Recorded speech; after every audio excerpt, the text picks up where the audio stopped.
Bueno, les damos la bienvenida eh, a todos los que se tomaron este ratito para compartir el Zoom, contarles un poco que marzo es el mes del agua, el saneamiento y la higiene para Rotary, que es una de las 7 áreas de interés fundamentales, donde los distintos clubes vamos a realizar o tratar de realizar alguna acción referente al agua.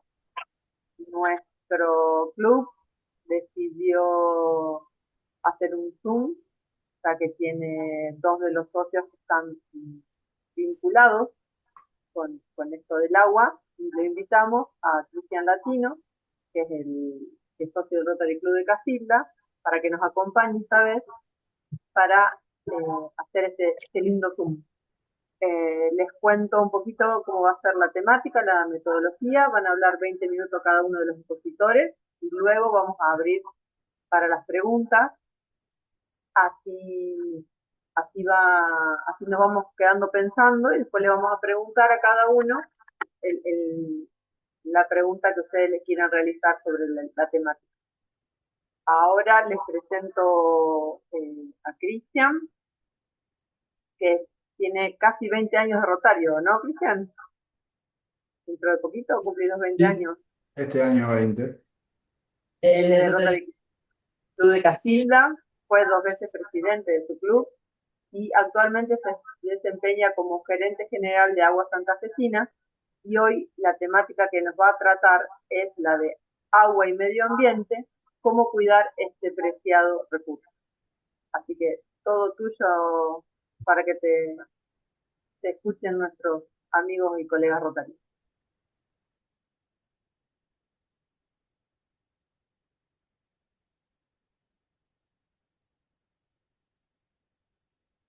Bueno, buenas tardes a todos, especialmente a los que todavía no saludé. Les agradezco mucho la invitación. Como le decía Gisela, es un tema que me apasiona porque tengo 20 años de Rotario y tengo 28 años trabajando en esta empresa que presta el servicio de agua en la provincia de Santa Fe.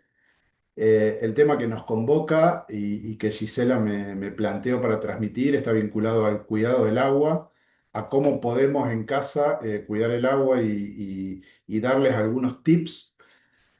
En primer lugar, es un tema que seguramente muchos de ustedes han escuchado ya tips vinculados a esto, con algunas recomendaciones muy repetidas, y otros de ustedes seguramente no lo han escuchado.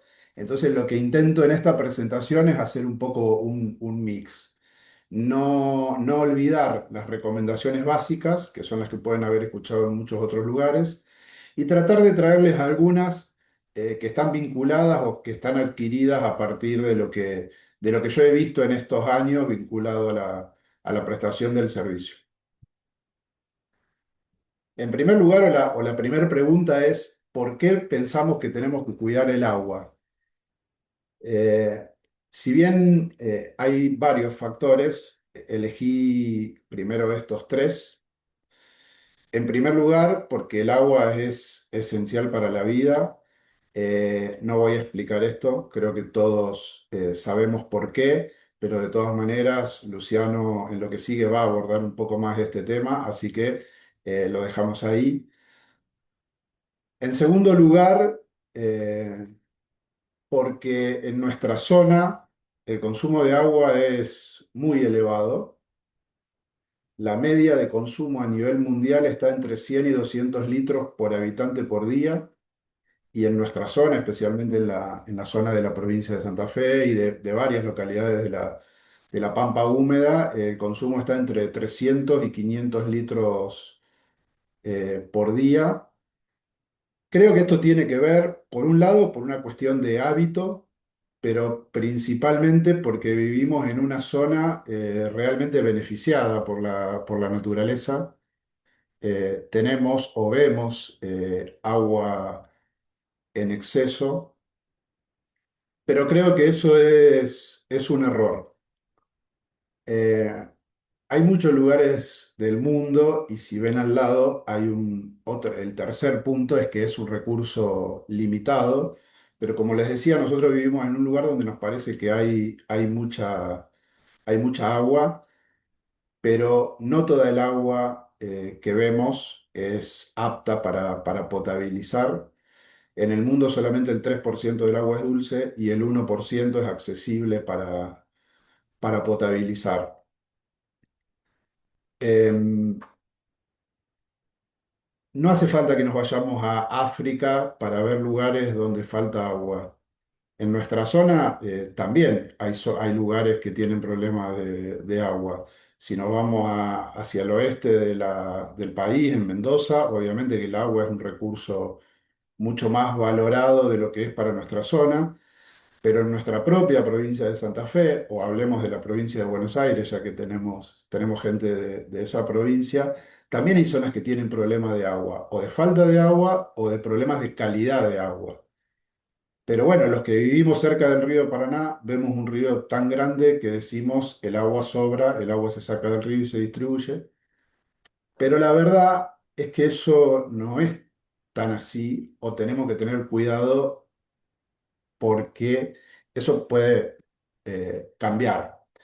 De hecho, si nos vamos a estos últimos años, no muy lejos, en el año entre el 2020 y el 2022 sufrimos una sequía muy importante en toda la cuenca del río Paraná, que realmente puso en riesgo la producción y potabilización de agua en muchas localidades entre Corrientes y Buenos Aires, o sea, a toda la vera del río Paraná. Realmente fue muy complejo potabilizar agua, conseguir agua para potabilizar y cuidar el agua nos prepara justamente para abordar este tipo de situaciones que a pesar de vivir al lado de un río tan caudaloso, sí nos puede faltar. Creo que eso que la gente tal vez común no percibió tanto, nos lleva a pensar que por más que vivamos nuevamente, como decía, al lado de un río tan caudaloso, debemos cuidar el agua.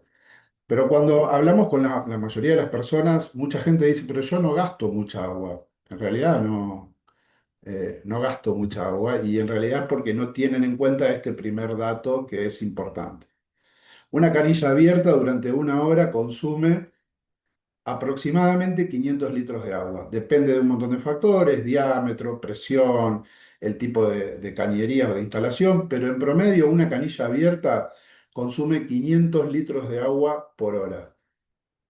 Estos son entre 8 y 10 litros de agua por minuto. Entonces, lo primero que tenemos que pensar cuando decimos que no consumimos mucha agua es pensar cuánto tiempo tenemos la canilla abierta. Y acá vamos a algunos de los primeros consejos que seguramente son los que muchos pueden haber escuchado. Cuanto menos tiempo tengo la canilla abierta, menos agua utilizo. Entonces, algunos de los tips son cerrar la canilla. Es lo que se le dice a los chicos, cerrar la canilla cuando lavas los platos, cerrar la canilla cuando te lavas los dientes, demorar menos en una ducha. eh, Cuando laves la ropa, hacelo con lavarropa completo, con ciclos cortos. Eh, Estos 4 puntos que están acá se resumen en eso. Cuanto menos tiempo la canilla esté abierta, menos agua se va a gastar. Y el problema en realidad no es el agua que usamos, es el agua que dejamos correr. O sea, nadie nos va a decir que no usemos agua porque la necesitamos para un montón de cosas en nuestro uso doméstico.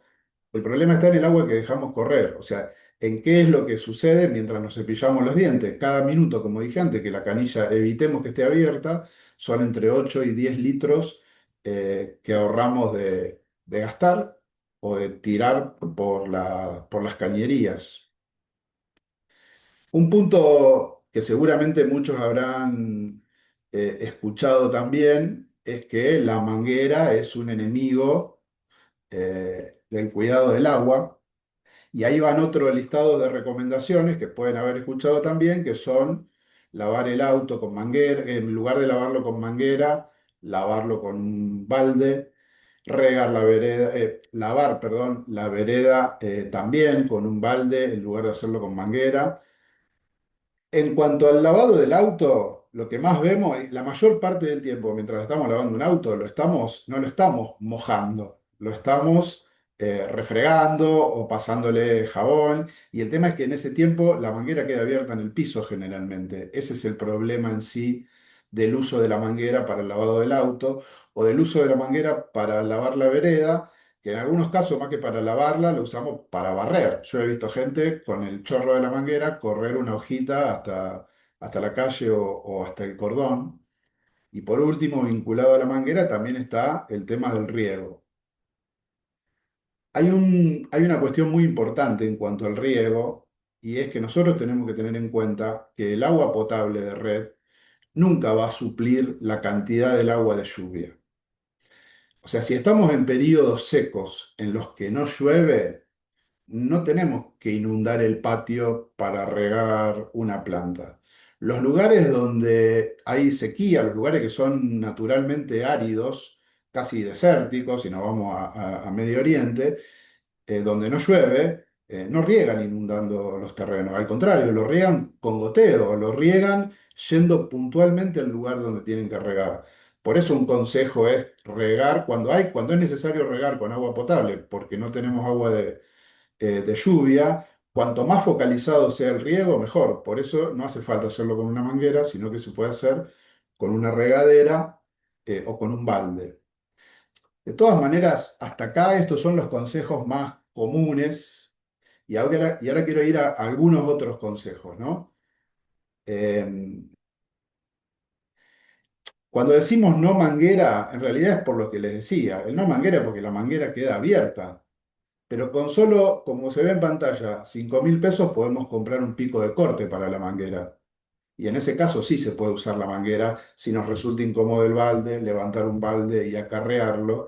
Ese pico de corte te permite usar la manguera o tener abierta el agua solamente en el momento en el que la estás aplicando donde la querés aplicar, ya sea para lavar el auto, para regar una planta o para mojar o baldear la vereda. Y después está la alternativa de reutilizar. Tal vez es un poco más complejo porque, como les decía, los hábitos que nosotros tenemos para el uso del agua son bastante particulares, pero si vamos pensando en cada una de las actividades que hacemos con el agua, muchas veces usamos agua para algo que después tiramos y esa agua antes de tirarla podríamos reutilizarla para otra cosa, o para riego si no tiene jabón, o si tiene jabón incluso para lavar el piso, pero ahí ya no me quiero meter en detalles tan concretos porque eso depende de cómo cada uno utilice el agua en su casa. Pero si antes de tirar el agua que ya usamos, pensamos en qué otra cosa podríamos usar esa agua, nos daríamos cuenta que mucha del agua que usamos sí la podríamos reutilizar. Em, estas cosas que vimos, cerrar la canilla, evitar la manguera o aplicar un dispositivo, generan algunos consumos importantes, pero en las casas comunes, digamos, creo que hay algo que genera bastante más consumo que esto y que son las piletas. Especialmente, ¿y por qué pongo una pileta de lona y no pongo otro tipo de piletas? Porque con una pileta chica de lona, esa pileta que vemos en la imagen, que es una pileta bien, bien común de lona, una chica, ni siquiera es muy grande, tiene 1.500 litros de capacidad. Ese es el consumo de 10 personas en un día, o sea, es el consumo recomendado por la Organización Mundial de la Salud para abastecer a 10 personas. Son 3 tanques domiciliarios, o sea, son 3 tanques de casa. Esa es la capacidad que tiene ese tipo de pileta.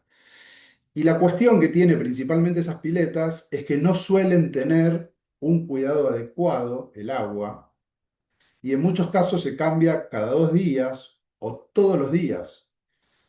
Cada vez que vaciamos y llenamos una pileta de ese tipo, lo que estamos gastando es eso, son 3 tanques domiciliarios o es el consumo de agua de 10 personas en un día.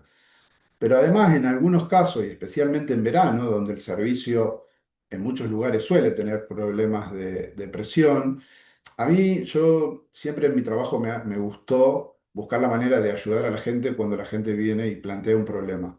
Y en más de una oportunidad me tocó ir a algunas casas que me dijeron, no tengo agua, de noche no se me llena el tanque, y cuando voy a la mañana a verlo, están llenando la pileta, y durante toda la madrugada llenaron la pileta y juntaron en la pileta lo que hubieran llenado tres tanques si no hubieran llenado la pileta.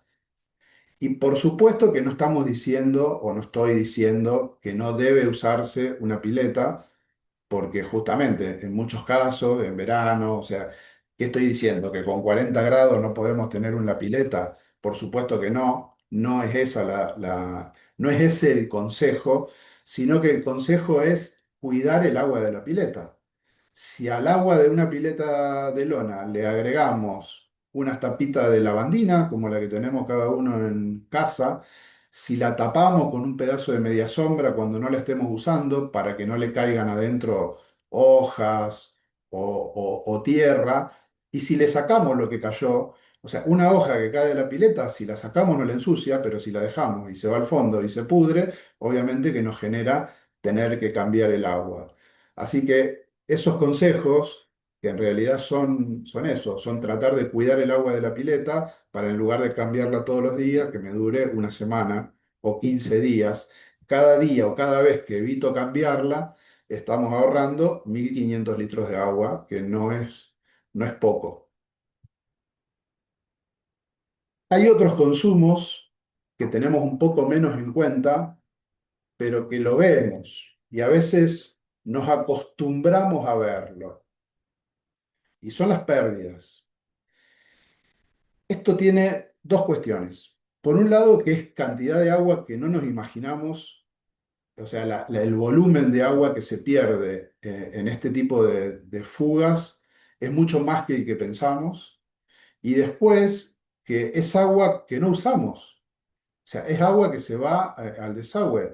Una canilla goteando, depende cuánto gotee, pero consume eso, entre 20 y 100 litros de agua por día. Y eso se resuelve cambiando un cuerito de una canilla. Mucho más pierde el agua que se va en el inodoro. En muchos lugares vamos y vemos correr todo el tiempo en el agua en el inodoro. 500 litros de agua es el consumo de agua por día, es el consumo de agua de tres personas. ¿Sí? Entonces, estamos hablando de volúmenes importantes. Si a esto que se pierde le sumo lo que consumo y un hábito de no cuidado, el volumen de agua que estamos usando, esto es lo que justifica o esto es lo que genera este promedio de 500 litros por habitante por día que les comentaba que sucede en la mayoría de las localidades donde Agua Santafesina presta servicio. Así que esto es una cuestión de tomar conciencia de que cuando vemos esto, no es complejo resolverlo. El inodoro tenemos dos tipos de fugas. Una que puede ser que el tapón, digamos, de fondo no cierre bien, pero esa la reparamos rápido porque no se nos llena la mochila del baño, entonces no lo podemos usar y para esa sí llamamos rápido el plomero, pero otra es que el flotante no trabe bien y entonces el agua se vaya por el desborde de la mochila hacia adentro del inodoro y esa es la que dejamos correr porque total es agua que cerramos la tapa y no se ve, digamos. Pero bueno, hasta acá y ahora voy al plus.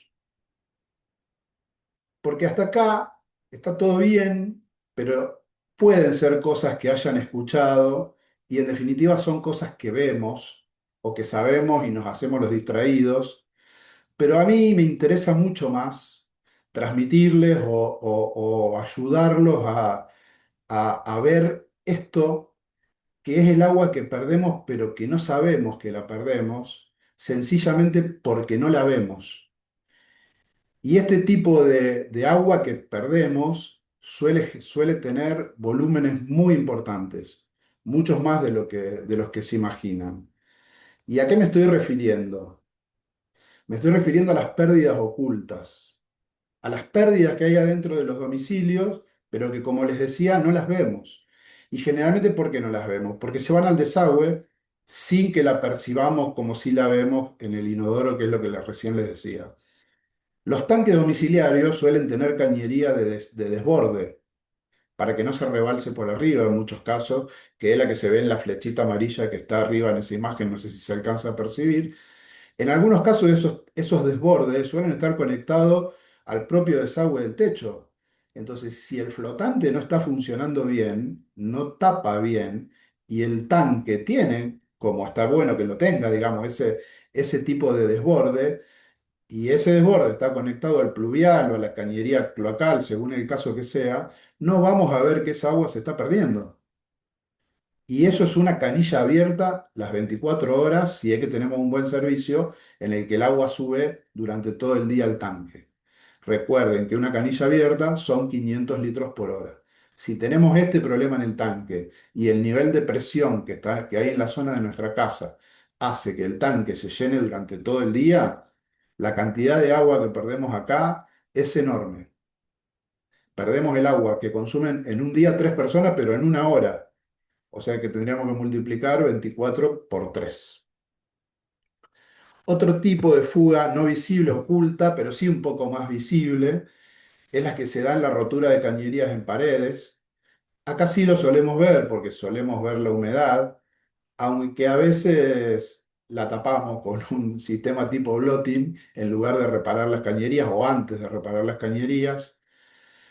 Este tipo de fuga, como les decía, sí se ve un poco más que las otras, pero bueno, la traigo porque generalmente no se ve exactamente el lugar donde pierde, pero son otro tipo de fugas ocultas que suelen generar consumo.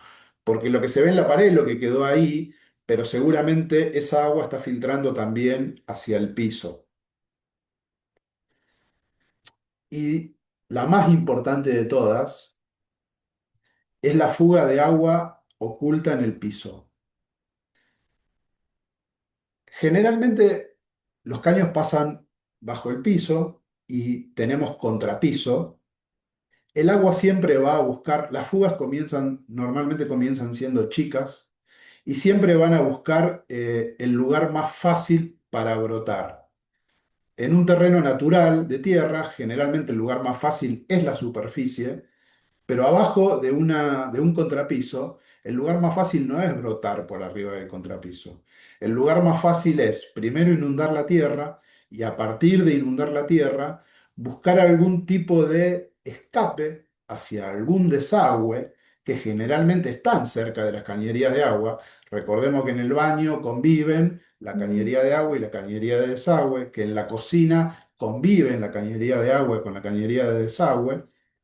Entonces, muchas veces hay alguna rotura en la cañería de desagüe y la fuga lo que busca es la manera de ingresar ahí, se lleva a suelo, se va el agua por ahí y en algunos casos hasta no nos damos cuenta hasta que no se nos produce un socavón o un hundimiento adentro del baño, adentro de la cocina, en el pasillo, en distintos lugares de la casa.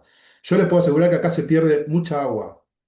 Yo he visto casos de usuarios con medidor que tienen hasta 10.000 litros de consumo por día de agua a partir de una fuga. Primero les cuesta aceptarlo porque como no la ven, piensan que no es así y cuando logran localizarla, terminan agradeciendo porque el socavón que les está produciendo abajo de la casa, además del agua que pierden, es muy importante. Pero un paso más Cristian, y ya casi para terminar, ¿sí? listo, porque ya estamos en los 20 minutos, así que Perdón, eh, vamos rápido. ¿Cómo hago para uh, saber si tengo una fuga de este tipo en mi casa? Rápido. En primer lugar, si tengo medidor, tengo que leerlo. Destapar, se puede leer el medidor. Uno puede destapar la tapa negra que tenga en la conexión y ver el medidor. Los números negros son metro cúbico. Un metro cúbico son 1.000 litros. Esa ruedita que se ve negra es la que muestra el pasaje de agua. Los medidores de agua no tienen pila, solo dan vueltas, solo giran si pasa agua por la turbina que está dentro del medidor. Entonces, si a la mañana temprano, con todas las canillas cerradas y el tanque lleno, nosotros destapamos la caja de la conexión y vemos que ese medidor está girando, el agua se está perdiendo por algún lado. ¿Sí? Ahí es donde tenemos que saber o suponer que tenemos una pérdida de agua. Si no tenemos medidor, otra opción para detectarla es escuchando. Muchas veces, cuando está todo en silencio, si nos acercamos a los desagües, se escucha correr agua. Si eso sucede, también podemos tener o tenemos que suponer que tenemos una fuga interna. Y por último, los desagües. La clave es destapar las desagües. La cámara de salida de cloaca o de desagüe pluvial, si nosotros lo destapamos con todo cerrado y vemos que está corriendo agua limpia ahí, es porque claramente tenemos una fuga. Y en estos casos, estas tres cosas que le di son sin la necesidad de llamar a un plomero. Son cosas que podemos hacer nosotros mismos en casa. Si detectamos alguno de estos tres casos, obviamente que lo que hay que hacer es llamar a un plomero. Y ahí, ante el miedo de que nos va a romper todo, hoy hay tecnología que algunos plomeros tienen y otras no, que son unos pequeños aparatitos que, si los buscan por Mercado Libre, son bastante económicos, donde el plomero puede ver a partir de ese aparatito dónde está la fuga sin necesidad de tener que romper toda la casa. Los tips, entonces, para cerrar son esto: cerrar la canilla cuando no la usamos, lavarropa completo en ciclos cortos, reducir el uso de manguera o utilizar pico, reutilizar el agua siempre que sea posible, cuidar el agua de la pileta, reparar las fugas visibles y detectar y reparar las fugas no visibles. Es todo. Gracias. Excelente, excelente. Hemos aprendido un montón. Perdón, pero No, no, así, está bien. No, no. Así quedamos.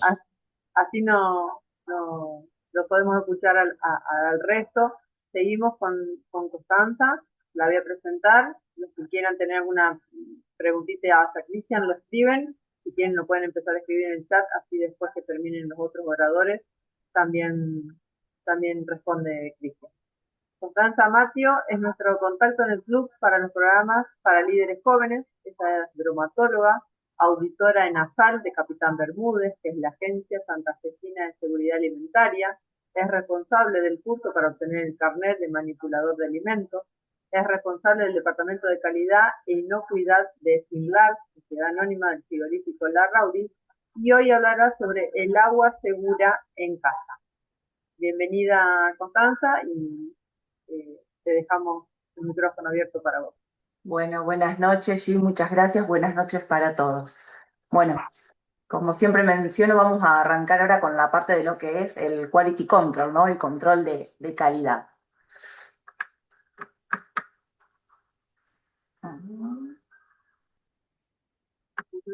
A ver, ahí está. Bueno, vamos a arrancar. El agua de red. A ver, acá.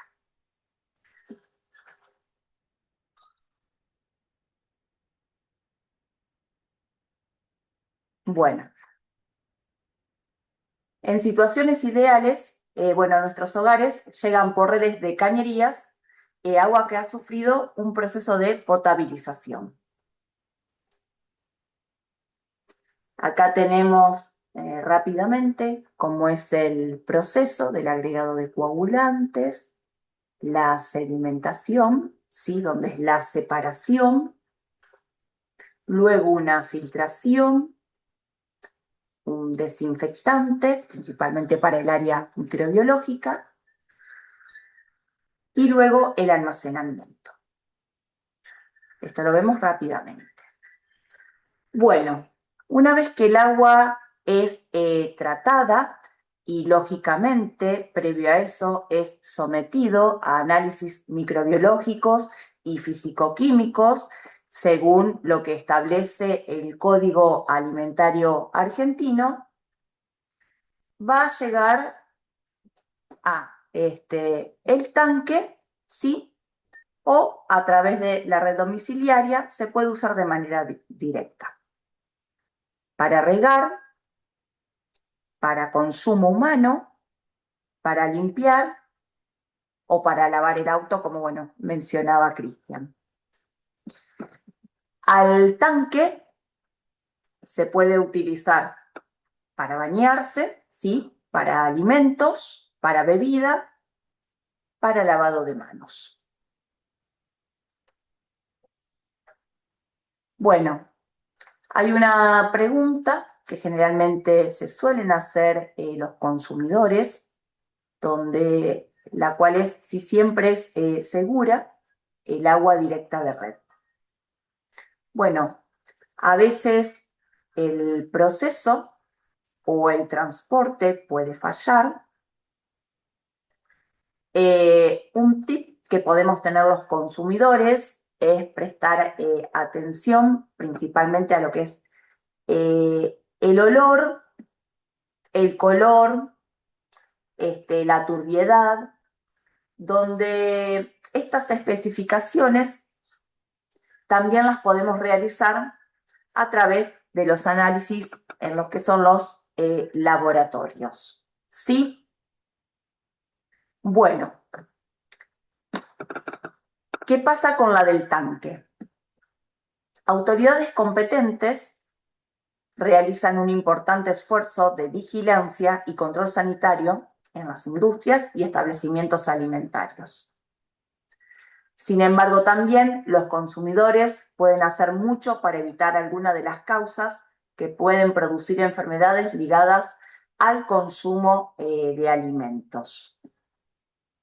Bien, con respecto al control, ¿sí?, que ejercen las autoridades como organismos competentes, hoy podemos tener en lo que es la provincia de Santa Fe la SAL, la Agencia Santafesina de Seguridad Alimentaria, y a nivel país podemos tener el SENASA, el cual a partir establece normativas en caso de lo que son los establecimientos, los frigoríficos, ya sea de bovino, porcino, ovino, depende de la especie animal, donde también establecen normativas del agua, especificaciones para lo que es la exportación a Estados Unidos, ¿sí?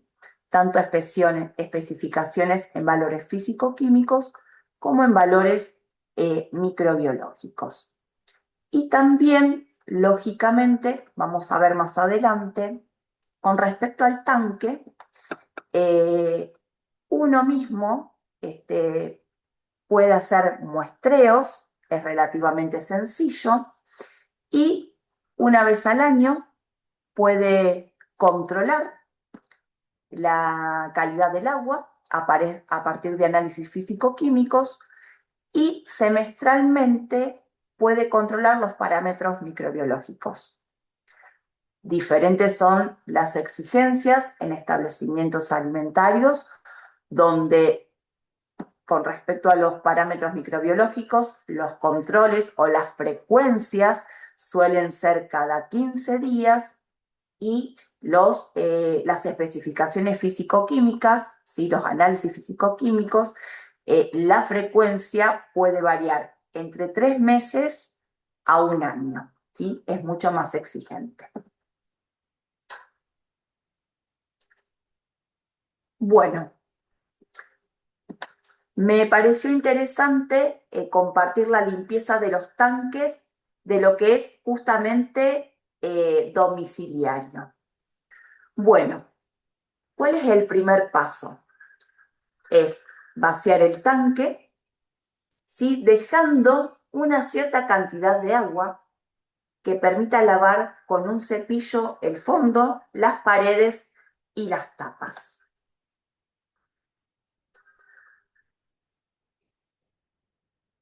Una vez, bueno, a través del monitoreo, de la observación, donde no queda ningún residuo orgánico, ¿sí?, o sea, donde la pared se ve limpia, se vacía completamente y se puede enjuagar una o más veces, justamente hasta eliminar todo el residuo visible. Lo que nosotros le llamamos una acción mecánica adecuada, ¿sí? La acción mecánica es justamente el frotar, ¿sí?, el refregar. Bien, en lo posible, el agua debe eliminarse por una salida independiente.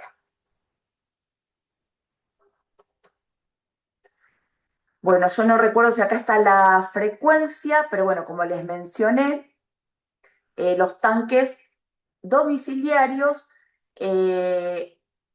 semestralmente podríamos lavarlos, ¿sí? Cada 6 meses.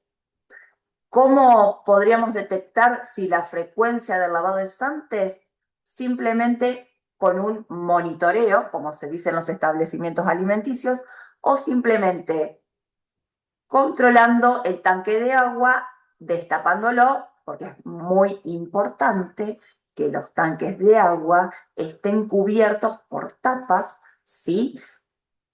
Preferentemente de cierre hermético para evitar toda contaminación exterior, principalmente el ingreso de plagas, como ser roedores, heces de aves, ¿sí? Donde ahí transmiten microorganismos que pueden generar enfermedades transmitidas por alimentos y llegar a ser mortales. Bueno, una vez entonces que realizamos lo que es la limpieza inicial, ¿sí? Vamos con el enjuague inicial, o sea, la remoción. El primer paso que acabo de nombrar fue la remoción de la suciedad visible. Esto ahora pertenece a lo que es la limpieza inicial o el enjuague inicial, donde dice ingresar agua hasta 30 centímetros de altura aproximadamente. Sí, perdón. Pensé que alguien había aportado. Y bueno, entonces ingresar hasta 30 centímetros de altura el agua y agregar agua lavandina concentrada. Para tanques domiciliarios, lo que se aconseja son 2 litros de agua lavandina por cada 500 litros de capacidad del tanque, ¿sí? Entonces, esto es una regla de 3, es muy sencillo. Si 500 litros, para 500 litros de agua necesito 2 litros de agua lavandina, depende de la capacidad que tenga mi tanque de agua, va a ser tanta cantidad de lavandina. Es muy sencillo el procedimiento. Bueno, se lava bien el interior del tanque hasta el borde, ¿sí? Dejando actuar el agua con cloro por lo menos 3 horas, ¿sí? Fíjense en acá la diferencia que en establecimientos alimenticios prácticamente el tiempo de contacto son 12 horas hasta luego enjuagar. Bueno, se elimina el agua clorada, haciéndola salir por todas las canillas de la red interna del domicilio, donde esta agua no puede ser utilizada porque si bien les garantizo que es un agua que está libre de microorganismos patógenos, de microorganismos que pueden generar enfermedades, puede llegar a ser nociva, ¿sí? Para nuestro consumo principalmente, porque la concentración de cloro libre en agua puede ser muy elevada, ¿sí? Ustedes tengan en cuenta que en lo que es un establecimiento alimenticio, por ejemplo, en el caso de las carnes, ¿sí? De una vez que se faena el animal, las concentraciones de cloro libre en agua para el lavado, ¿sí? De esa carne, para el lavado microbiano, solamente puede ser en el rango de 0,2 y 1 parte por millón, ¿sí? Acá podemos tener hasta 23 partes por millones y ahí sí podemos poner en riesgo la salud del consumidor. Bueno, una vez vacío el tanque, se agregan 30 centímetros de agua, ¿sí?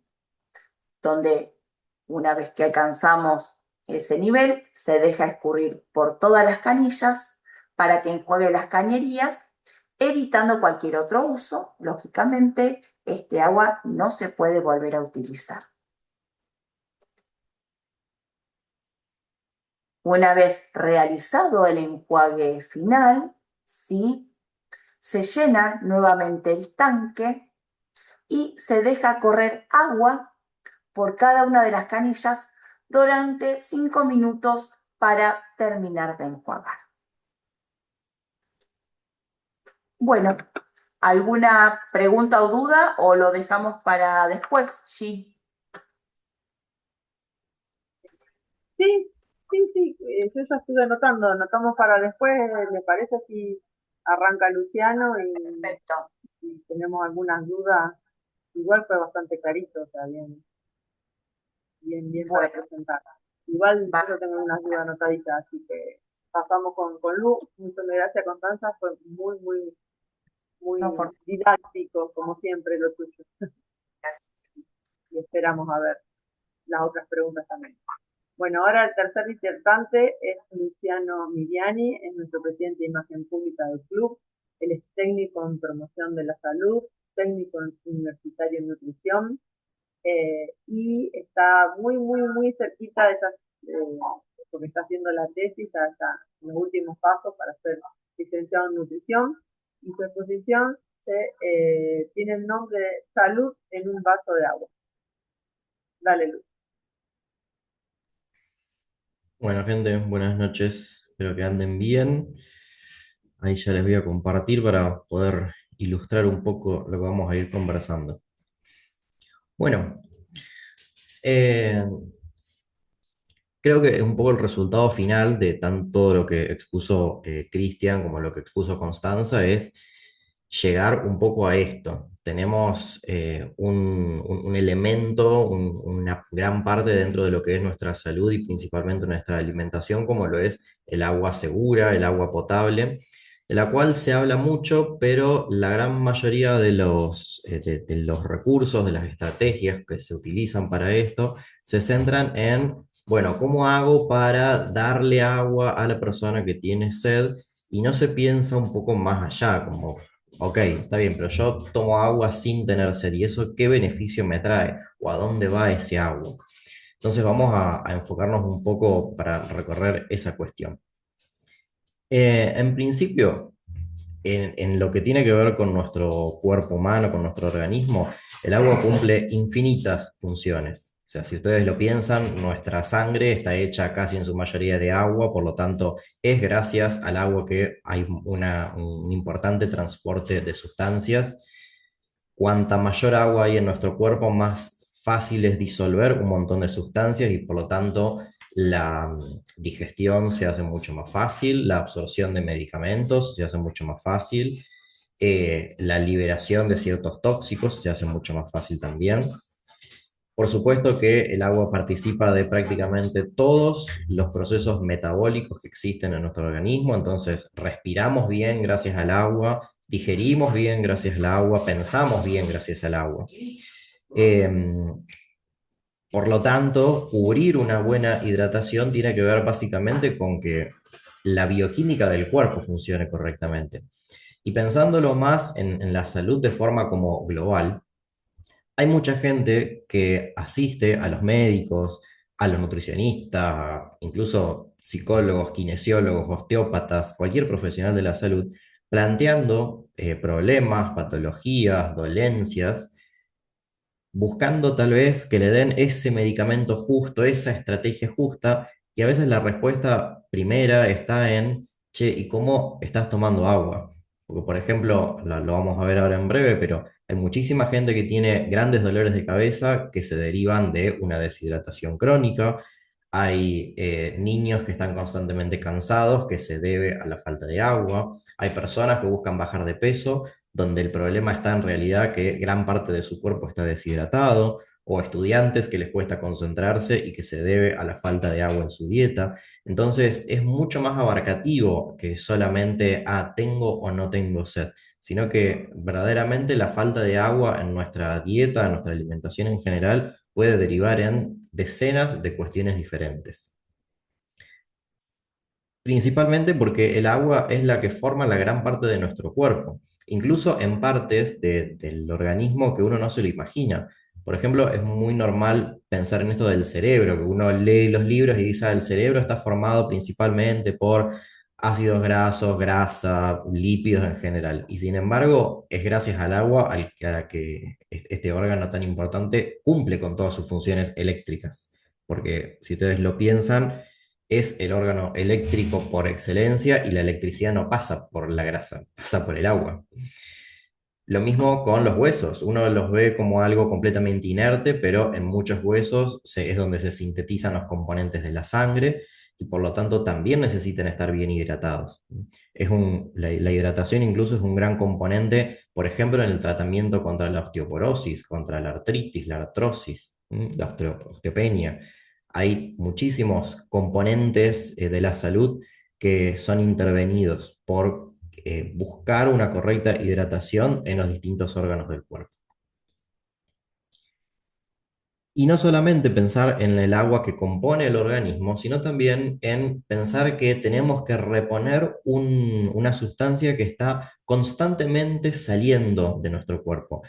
Por un lado, por lo que llamamos pérdidas sensibles, o sea, por el agua que verdaderamente vemos e identificamos que se va, como por ejemplo cuando vamos al baño o cuando transpiramos, pero también el agua que perdemos de forma insensible. Por ejemplo, la que se nos va cuando uno está respirando. Si ustedes piensan en invierno, por ejemplo, cuando salimos y exhalamos aire y vemos el humito, como le dicen los chicos, eso tiene que ver con agua que está saliendo de nuestros pulmones hacia afuera. O lo mismo, la pérdida de agua por la piel, que no llega tal vez a ser transpiración visible o palpable, pero que sí es agua que se está perdiendo de a poco. Y fíjense las cantidades. Nosotros podemos perder en un ejercicio intenso más de 1 litro de agua por hora de actividad física realizada. Aproximadamente perdemos por día 1 litro de agua por la respiración. Y bueno, a través del baño, por supuesto que depende de cuánta agua tomemos y de qué tipo de alimentos consumamos, pero son números mucho más arriba del litro de agua que se pierde al día. Se calcula alrededor de 2 hasta incluso 3 litros. Entonces acá vemos justificado que cuando uno dice, y se recomiendan 2 litros, 3 litros de agua por día, bueno, acá está la justificación. Más allá de que se recomienda porque alguien lo dijo en alguna parte, está la justificación verdaderamente bioquímica o médica, podríamos decir.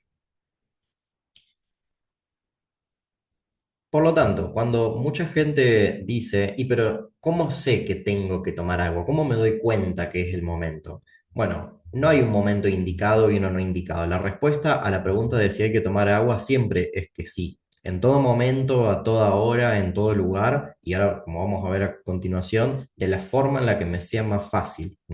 Porque de hecho, cuando uno siente sed, siempre decimos que ya llegamos tarde, porque la sensación de sed es el llamado del cuerpo a auxilio, me estoy deshidratando.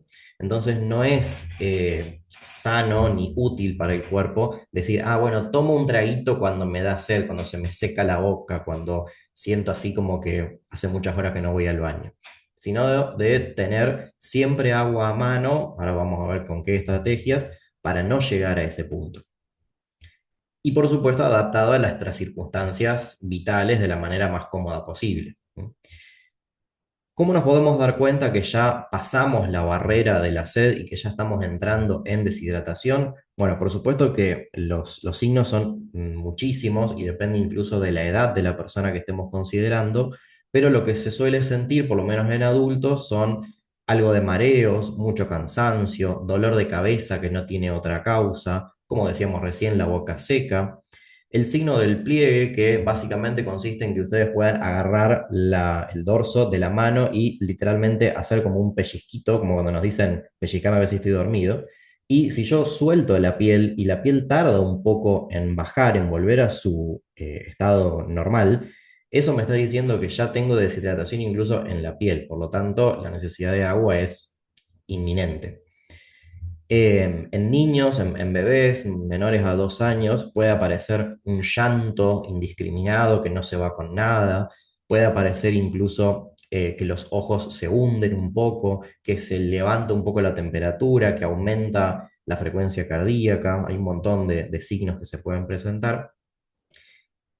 Y si nada de todo esto aparece, o si aparece pero no le doy demasiada atención, una forma de evaluarnos fácilmente en si estamos tomando la suficiente agua o no es lo que se llama la escala de Armstrong y que tiene que ver con el color de la orina cuando vamos al baño. Por supuesto que no lo vamos a andar comparando con un cartelito que pegamos en el baño, ¿no? Pero la regla sencilla es cuanto más clara es la orina, más agua estoy tomando y por lo tanto en mejor estado de hidratación estoy. Y a más oscura, evidentemente, más agua me falta. Por supuesto que esta escala es tremendamente variable porque a veces consumimos ciertos alimentos que cambian el color de la orina. La primera orina de la mañana no es parámetro porque piensen que ese agua está concentrada y por lo tanto no te resulta un buen parámetro para ver cómo hemos tomado agua durante el día, sino que empiecen a evaluar, diríamos, de la segunda ida al baño del día en adelante. Literalmente, y por más que suene escatológico, observar cómo vamos al baño es un gran autodiagnóstico de muchos aspectos de la salud. Entonces, acá traemos el tema agua, pero bueno, podríamos hablar un montón de cosas. Una lección importante de hoy es observemos el acto de ir al baño porque nos brinda mucha información de nuestra salud. Ahora, supongamos que me cuesta tomar agua o me doy cuenta que no estoy tomando suficiente. Bueno, ¿cuánto es exactamente que tengo que tomar? Acá vamos a tener un montón de organismos internacionales que van a hacer sus recomendaciones y que son tremendamente variables dependiendo de el sexo de la persona que estemos evaluando y aparte el nivel incluso de actividad física.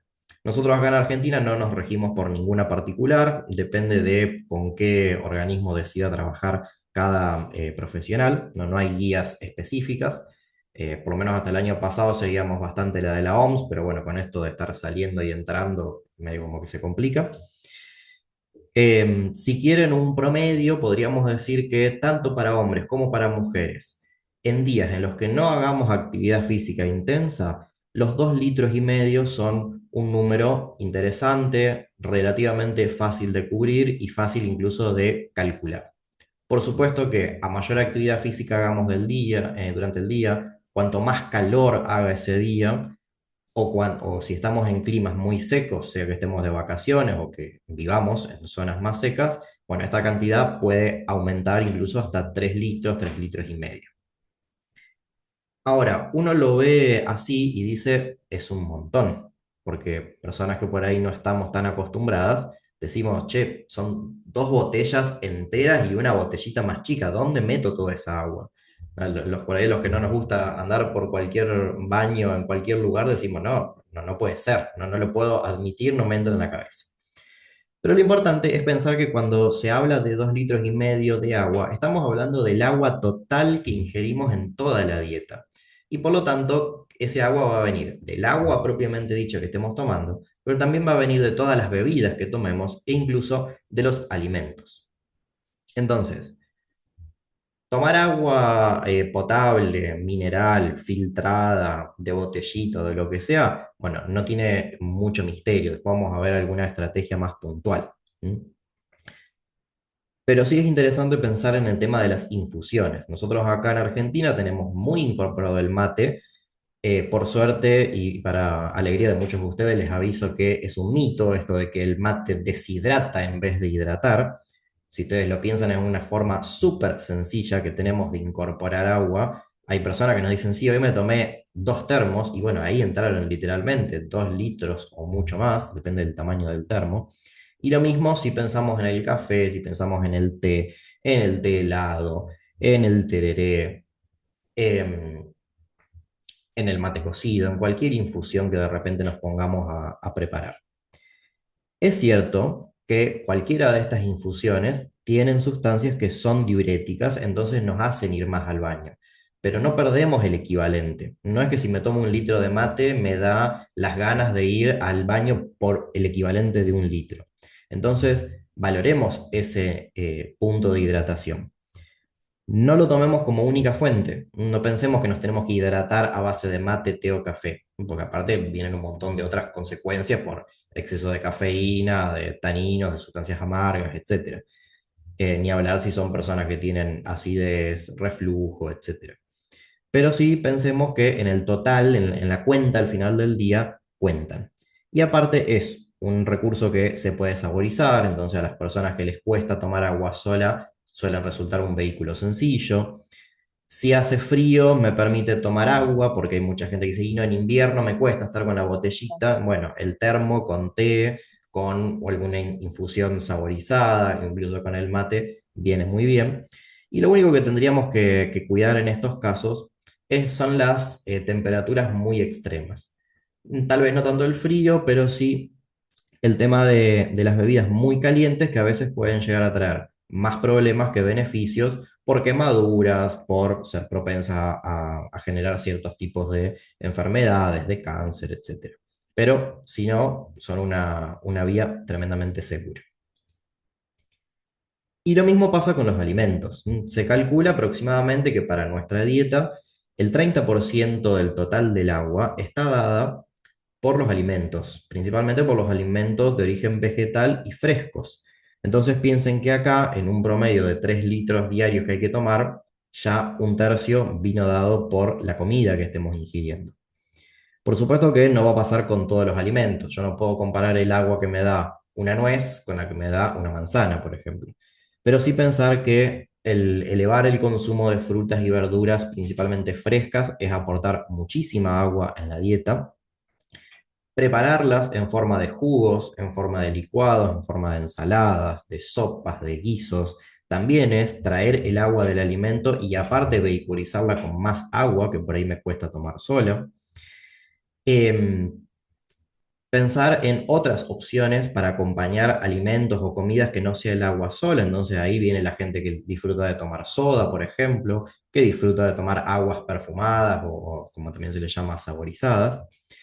Y por sobre todo, también una manera fácil de incorporar el agua en la dieta puede ser a través de postres que tengan agua incluida, como por ejemplo la gelatina, ¿m? Que esto lo habíamos hablado también en el Zoom anterior, pero la gelatina es un recurso súper importante, principalmente en las poblaciones de personas que son adultas mayores, que por ahí lo que suele ocurrir es que a partir de los 65 a 70 años, la percepción de sed se va perdiendo, el adulto mayor no se da cuenta que tiene sed y por lo tanto que puede estar deshidratado. Aparte, la retención de orina es mucho menor, entonces van más seguido al baño. Y darle la botellita con agua es bastante difícil, es algo que no está muy incorporado. Por lo tanto, la gelatina es un recurso súper importante. Y acá nos olvidamos un poco de que si tiene azúcar, si no tiene azúcar, que los colorantes. Acá agua le gana a azúcar y agua le gana a colorante, básicamente. Después podemos pensar si la diluimos un poco más, si buscamos gelatina sin sabor y le agregamos otras cosas, pero principalmente busquemos de que ese agua esté cubierto. Y como otros recursos o estrategias que podemos tener a mano, bueno, el agua que se toma es el agua que tenemos a mano, entonces siempre tener la botellita cerca. No pensar en que tengo que sí o sí tener la botellita más linda, más bella, más grande, con la etiqueta que me diga cosas, que le comunique cosas a la población, ni mucho menos. Cualquier botella es práctica. Esta que yo tengo acá es de un jugo que compré hace un montón y es de vidrio, entonces ahí no le presto atención a todas las cosas que se hablan de los plásticos y otras cosas, pero hay incluso algunas que traen mensajes motivacionales que a medida que vas tomando agua te dice, vamos, ya casi terminaste, vamos que queda poco. Entonces, se tiene que adaptar a lo que nos guste más a nosotros como gusto personal y que sean fáciles de llevar, porque hay mucha gente que se compra unas cosas que son bidones de 5 litros y que las van arrastrando y son muy incómodos. Vienen incluso aplicaciones para ponerse alarmas. Che, hace 2 horas que no tomas agua, dale. Incluso se pueden programar con los relojes inteligentes, igual que las alarmas para ejercicio. Un poco como decíamos antes, no tiene por qué ser siempre agua mineral o filtrada. Puede ser agua saborizada, puede ser soda diluida, si nos gusta más el sabor. Podemos perfumarla con menta, con jengibre, con rodajitas de frutas, de cítricos. Podemos hacer té helado y después servirlo en las botellas. No tenemos por qué siempre tomarlo caliente. Em, y después, la consideración importante en los momentos en los que por ahí estamos en ciertas circunstancias, como puede ser la toma de alcohol o la ingesta de líquidos en situaciones deportivas, bueno, ahí pensar que, primero, Siempre que vayamos a una cena o algún evento y haya bebidas con alcohol, siempre tratemos de equiparar la copa de bebida con alcohol con la copita de agua o con el vasito de agua. Porque el alcohol no solamente que necesita agua para metabolizarse, sino que también inhibe a la hormona antidiurética y por lo tanto nos hace ir más al baño. Entonces perdemos doble ante los efectos del alcohol. Y en el caso de los deportes, siempre la mejor opción es el agua, es tener a mano la botellita, el bidón, el termo, lo que sea. Y la opción de la bebida deportiva, de marcas que ya conocerán, es útil, pero solamente en el contexto del durante el deporte. No hace falta tomar ningún tipo de bebida energética ni deportiva antes o después. Yo puedo recuperar tranquilamente todo lo que perdí tomando agua común. Lo mismo en enfermedades, como cuando tenemos diarrea, cuando tenemos mucha fiebre, vómitos, todo eso, el agua siempre es la mejor opción. Bien, y el tema de los adultos mayores que ya más o menos les fui mencionando. Bueno, eso fue todo como estrategia y comentario general para pensar el agua más en un contexto de salud. Buenísimo. Muchas gracias, Luciano. Voy con algunas preguntas del chat. Mirta le preguntaba seguramente a Constanza, ¿cada cuánto tiempo se aconseja limpiar el tanque de los domicilios, no, Mirta? Sí. Bien, bueno, yo lo que aconsejo es entre 60 días, o sea, 2 meses, entre 2 y 6 meses, la frecuencia. Como mencioné, es importante el monitoreo, el control del tanque, ¿sí? A través de lo que son las características organolépticas, ver el color, el olor, la turbiedad. La frecuencia va a ser más prolongada cuando justamente contemos el tanque contenga su tapa, que genere hermeticidad. Hasta yo muchas veces aconsejo el hecho de colocarle candados, o sea, tomar medidas donde la tapa sea inviolable. Y eso nos va a garantizar la calidad del agua y que justamente la frecuencia de lavado no sea tan seguida. Sí, lo sentía a Cristian sufrir cuando vos decías que había que pasar tanta agua en el tanque para que Ah, quede. bueno, claro. No, no, no, pero Por eso no. te pregunto. Esa no es agua desperdiciada, esa es agua, o sea, Claro. necesaria. La limpieza es primero la salud. El problema es el agua que desperdiciamos, no el agua que usamos para lavar verduras o para bañarnos o justamente para limpiar el tanque, mucho menos eso. Esa es Está muy indispensable. bien.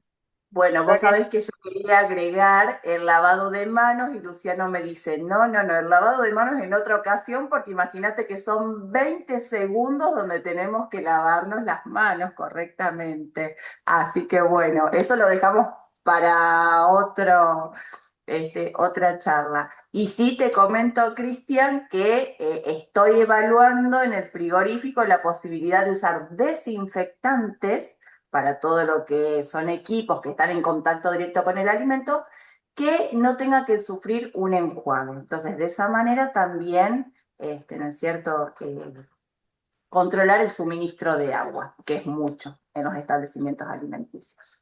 Sí. buenísimo. Mirta, también creo que Ah, está para Cristian. Con los sí. medidores se puede controlar los domicilios que gastan más agua de la debida. Es la pregunta. Sí, sí, claro que sí. Estamos en una sociedad o en algunas localidades donde la cantidad de medidores no es la ideal que debería ser, pero por eso cuando arranqué hablando de nuestro autocontrol o para saber nosotros si perdemos agua o no en casa, para aquellos que tienen medidor es mucho más sencillo porque ves correr el medidor. O sea, sin duda sí es el sistema. Sería una charla enorme, otra charla, recién como dijo Constanza, hablar de medidores, pero bueno, sí, la respuesta a eso es sí.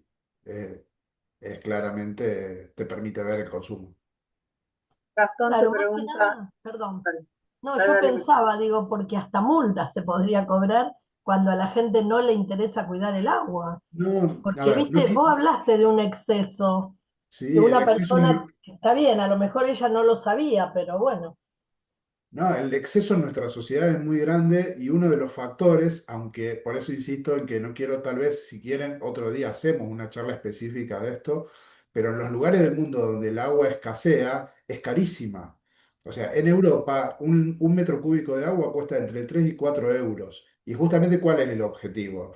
De que la gente a través del bolsillo cuide el agua, digamos. Claro. En nuestra zona la cultura de no cuidado está dada históricamente, o sea, no es de ahora, y no es solamente en las casas, sino que los servicios están planteados de esa manera.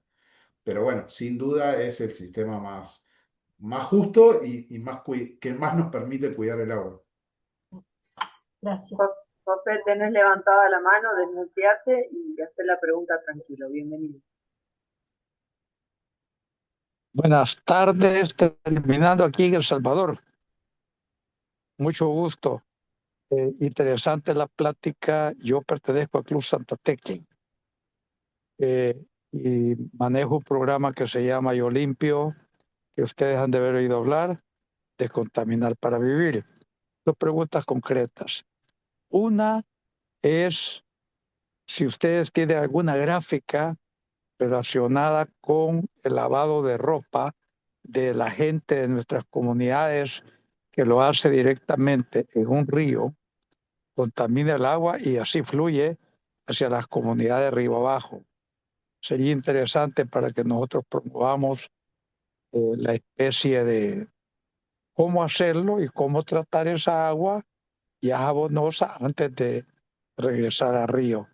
Número dos, si tiene alguna gráfica relacionada con la recolección de agua lluvia en las casas, sobre todo las nuevas urbanizaciones debieran todas de tener una especie de recolección.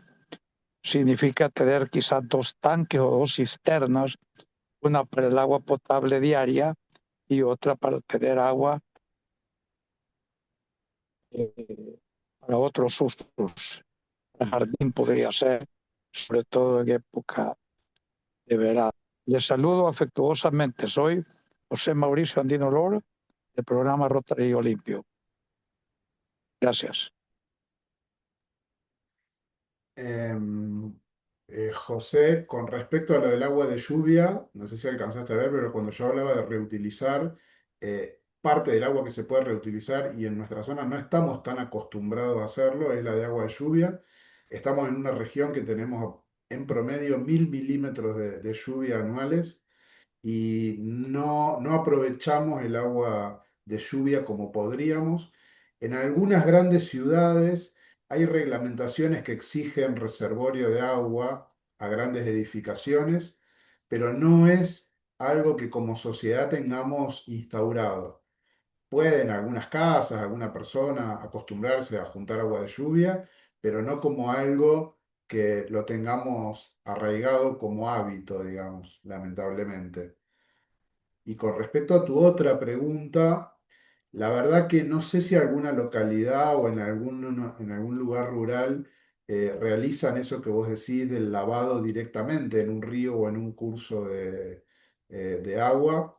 Tenemos un río que es sumamente caudaloso y con barrancas que hace un poco complejo eso. No sé si algún otro podría ayudarme a responderle eso, pero Cristian, acá desde las industrias alimenticias lo que sí se trata es el agua que se vierte al río, pero no desde ese punto, son los tratamientos de efluentes con lagunas de sedimentación, con cubas de desinfección, donde a través de la concentración de cloro y el color del agua, uno vierte al río el agua apta, con los valores que mencionaba, entre 0,2 y una parte por millón, que son los valores aceptables para lo que es agua de consumo.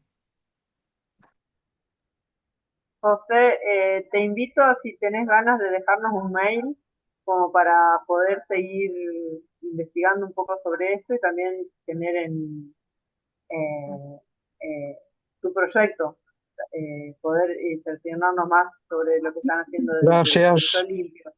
No, nos interesa poder Gracias. seguir comunicándonos.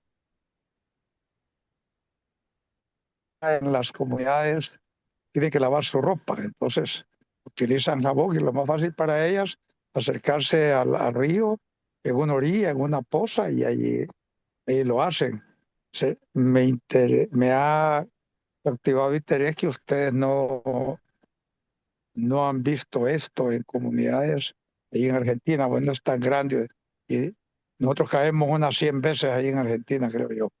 Bueno, pero agua lavandina, me interesó ese tema porque sí es bueno tener ese proceso que ustedes hablaron para las cisternas, es muy interesante. Vean, aquí en mi casa vinieron, trajeron lejía, no sé si ese tema, cloro, lejía, y después le echaron una especie de eh, un sulfuro, no sé qué cosa, y hicieron todo ese proceso y con una bomba achicadora sacan el agua, vuelven a limpiar y vuelven a sacar y está en ese proceso, pero meterle lejía a una cisterna da miedo porque pueden quedar residuos y después uno los consume.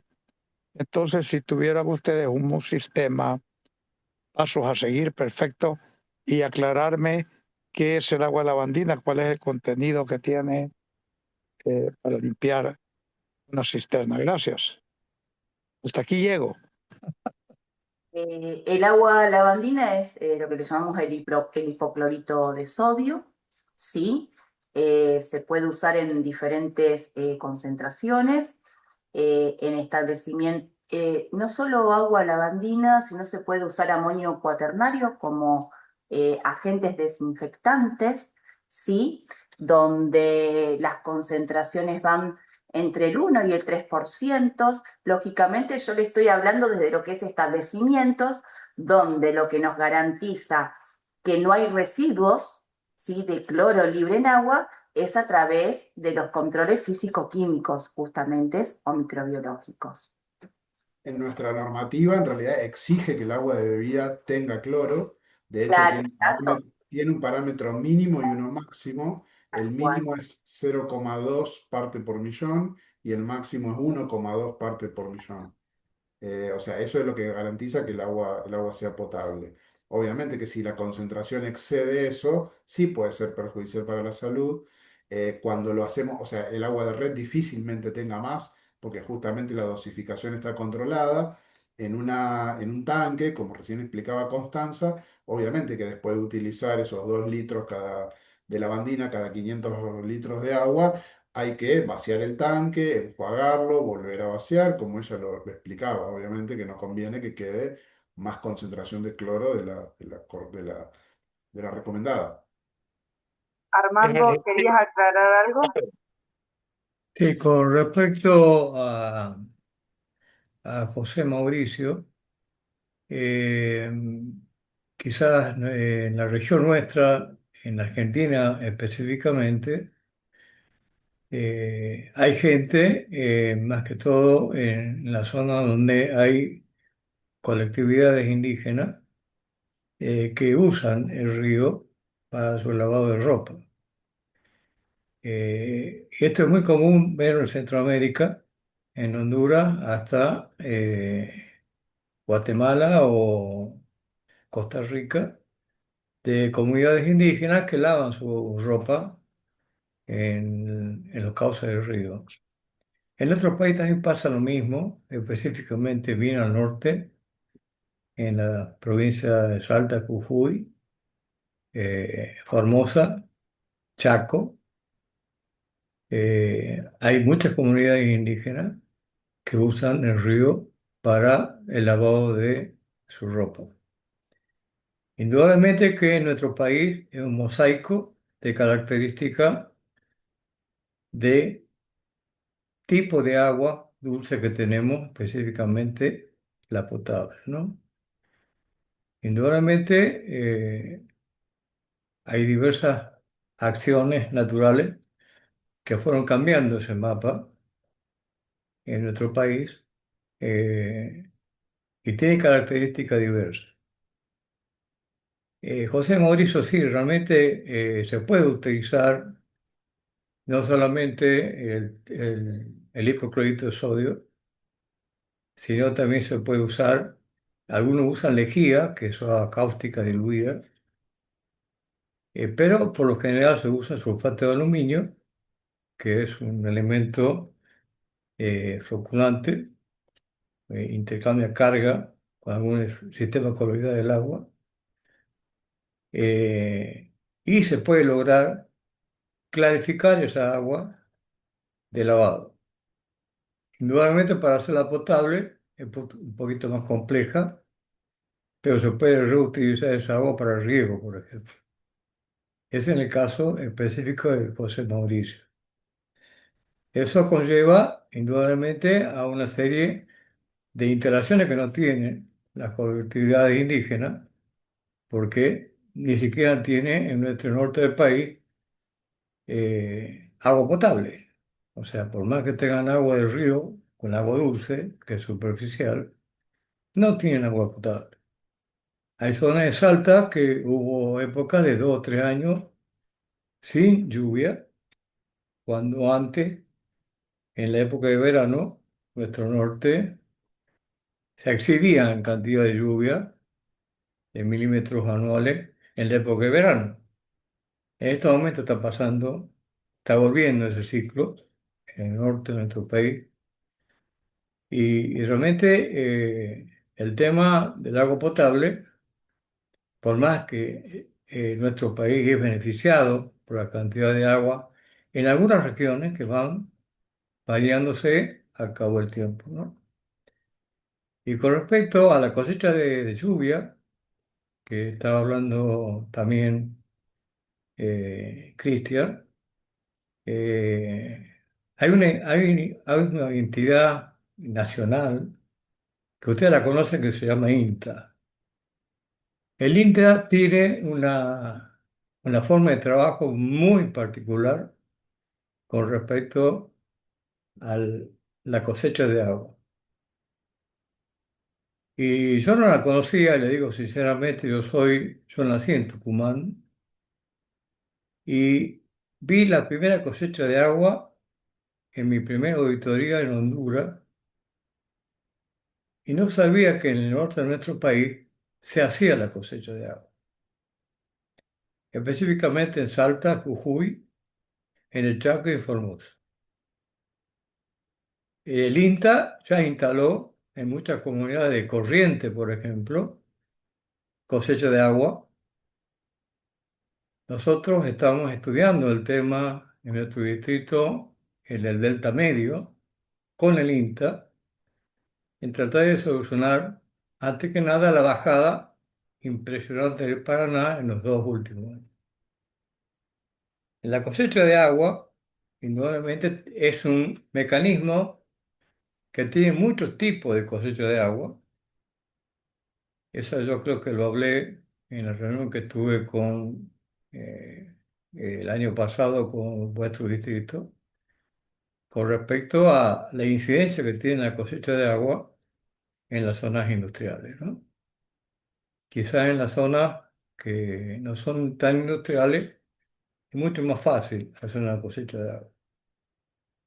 Entonces, son dos temas fundamentales que, independientemente que la charla de hoy es muy brillante, eh, tengamos en cuenta que somos Rotarios y esta charla está cumpliendo con todos los estamentos que Rotary está pidiendo para poder ayudar a la comunidad del mundo. Y básicamente estamos adoleciendo en Argentina, en la parte de educación, no incorporar esta hermosa charla a los chicos de primario y secundario, ¿no? Y también sabemos que el grave problema de la falta de equidad en el consumo del agua potable nace dentro de la familia. Entonces, como Rotario tenemos una serie de actividades que todos los que están acá la conocen y tenemos la importancia de lograr que en nuestro país mínimamente se pueda aprovechar el agua potable, que cada vez es menos en el mundo con respecto a décadas, y la explosión demográfica que tuvo el mundo en los últimos 30 años, ¿no? Entonces es importante lo que están haciendo ustedes. Con respecto al agua, Cristian, vos que estás metido dentro de una empresa que lidera el proporcionamiento de agua potable, te das cuenta que el agua es recuperable en un 100%. Acá tenemos empresas muy grandes que no son casualmente argentinas netamente, sino son subsidiarias de otros países que ya están en un 50% de reciclo de sus efluentes industriales a su planta. O sea, el ejemplo que yo le puedo dar como comunicador es que el país que para mí, como profesional, es un ejemplo es Israel. Sí, Israel, Israel está en este momento reciclando casi el 95% de su agua residual. la inyectan en el subsuelo. Exactamente. Y el otro ejemplo, que lo tenemos muy cerca, es Chile. Y Chile ya tiene el 70% de su agua potable de mar a hacerla potable, con Bueno, el sistema Ah, de osmosis inmersa. sí, hay muchas muy, localidades que potabilizan una sola cosa. Nunca la educación, estoy totalmente de acuerdo con vos, es importantísima. Desde Rotary hacemos acá esfuerzos para hacerlo y ya tenemos previsto para el año que viene algo interesante. Y desde la empresa, si bien nunca alcanza, Aguas, para responder una pregunta que estaba ahí, abastece a más de 2 millones de personas en la provincia. Tiene un programa educativo importante y el año pasado, por ejemplo, pasaron más de 50.000 chicos por ese programa educativo. Justamente está orientado a alumnos, especialmente de primaria, que son los que más absorben esta cuestión Exacto. del cambio cultural. Bueno, eso es responsabilidad social empresaria, ¿no? Eso, toda empresa debe abarcar ese tema porque es importante, porque también cada empresa tiene una autoridad de autoeducación en su contorno, en su comunidad, ¿no? Más que bueno, Muchas todo, muchísimas, gracias. la empresa que entrega agua potable, ¿no? Muchas muchas gracias gracias. Armando por tus palabras. Y bueno, José, me anoté tu mail para que después puedan tener contacto Gracias, con Gisela. Cristian. Una pregunta, Gisela. ¿En tu ¿Sí? país usan para tomar agua, van a una tienda, a un súper y compran botellitas de agua en plástico? Pregunto, no sé.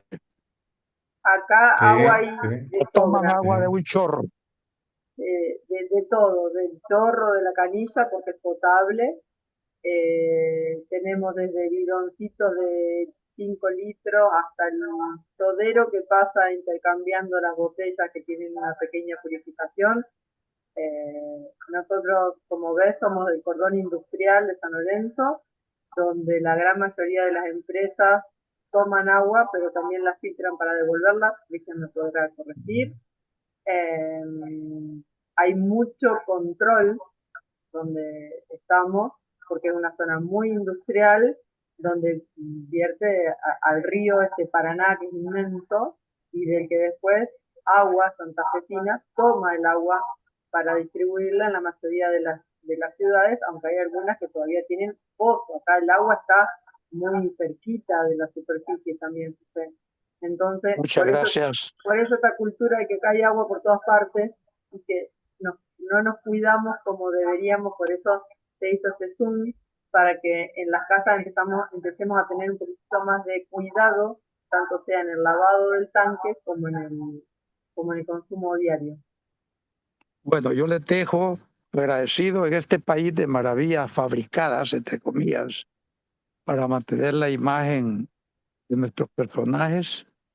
El 86% de nuestros ríos y lagunas y lagos están contaminados. Esas son las realidades. Me alegra el tema que han tocado. se está manejando a nivel de PENUMA y de Rotary, inscribir todos estos proyectos, estas charlas en un link. Yo lo voy a publicar en Rotalatinos, en un link, para que se dé cuenta las Naciones Unidas del gran trabajo que hacemos los rotarios desde nuestros rinconcitos. Que Dios les bendiga. Muchas gracias. Han sido muy Gracias, José. amables Gracias, conmigo. José. Gracias, José. Bueno, igualmente. antes de despedirlos, les dejo un gran saludo del gobernador distrital nuestro, del distrito 4145, el binacional, el actual gobernador Leonel Delgado Rossi, que es de Paysandú, de Uruguay. Les deja un beso muy grande y un saludito. Estuvo un ratito conectado y para no interrumpirlo a Luciano, después me mandó un mensajito a mí. Así que les agradezco a todos por estar. Esperemos seguir en contacto. Gracias por estar, porque yo sé que un jueves, después de este feriado largo que tuvimos, es medio difícil conseguirlos. Y bueno, igual va a estar subido al canal de YouTube, ¿no, Luciano? Sí, esto apenas se nos comparte el link desde el distrito, ya lo subimos a YouTube sin problemas. Y después lo publicamos en Instagram y todo. Muchas gracias por estar. Muchas gracias a Armando, José, que vinieron a acompañarnos de otro distrito. Muchas gracias. Gracias. Gracias a ustedes, ¿eh? Gracias, felicitaciones, nos vemos. Gracias, Andrés.